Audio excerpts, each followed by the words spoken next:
आप देख रहे हैं मिड कैप मंत्रा और देश भर में तेजी से तापमान बढ़ रहा है। मार्च में ही हीट वेव ने लोगों की परेशानी बढ़ा दी। आईएमडी ने अगले हफ्ते से हीट वेव बढ़ने की चेतावनी भी दी है। क्या है पूरी डिटेल्स कंचन से समझते हैं। कंचन बताइए।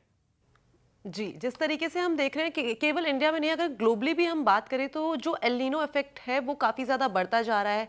जिस तरीके से गर्मी बढ़ रही है उससे ज़्यादा ग्लेशियर्स में भी हमें एक देख रहे हैं कि वो पिघलते जा रहे हैं। अगर हम पर्टिकुलरली इस टाइम पे इंडिया की बात करें तो बाकी अगर सालों से कंपेयर करा जाए तो इस टाइम पे जो टेम्परेचर है वो काफ़ी ज़्यादा बढ़ता हुआ दिखाई दे रहा है। काफ़ी ज़्यादा हीट वेव का लोगों को इस टाइम पे सामना करना पड़ रहा है।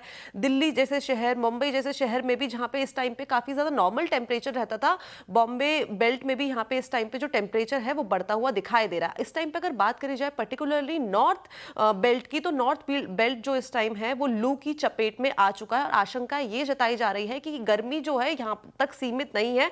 आने वाले टाइम पे लोगों को इससे भी ज्यादा गर्मी से जूझना पड़ सकता है, जिसके चलते काफी सारे जो बाकी के स्टेट्स भी हैं, बाकी के जो देश भी बाकी के जो स्टेट्स भी हैं वहां पे भी अच्छा खासा सामना गर्मी का करना पड़ सकता है।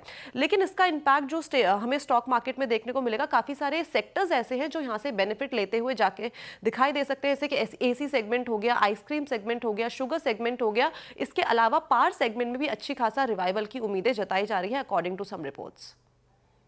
शुक्रिया आपका कंचन ये डिटेल्स बताने के लिए। तो हीट वेव बढ़ने की आशंका तो इनफैक्ट मार्च से पहले ही शुरू हो गई थी। मार्च भी हॉटर रहा है, रिकॉर्ड हॉट वेदर रहेगा मार्च में, ऐसा इंडिकेशन ऑलरेडी आईएमडी ने दी थी। और अब आगे के लिए भी जो चिंताएं हैं गर्मी को लेकर वो बनी हुई हैं। लेकिन आगे बढ़ेंगे, क्लैंड नंबर 1 का अपडेट लेकर आते हैं आपके सामने। मुकाबला चल रहा है इस हफ्ते आईडीबीआई कैपिटल के ब्रिजेश, कैटलिस्ट वेल्थ के प्रशांत सावंत और जेएम फाइनेंशियल के तेजस शाह के बीच में। दिखाते हैं कि उन्हीं खिलाड़ियों के बीच में रिटर्न की स्थिति क्या बनी हुई है। ब्रिजेश का पोर्टफोलियो 15% के रिटर्न दे रहा है। क्लोजली कंपीट कर रहे हैं तेजस शाह सिमिलर रिटर्न के साथ। प्रशांत सावंत का पोर्टफोलियो नेगेटिव 3.57% के रिटर्न देते हुए।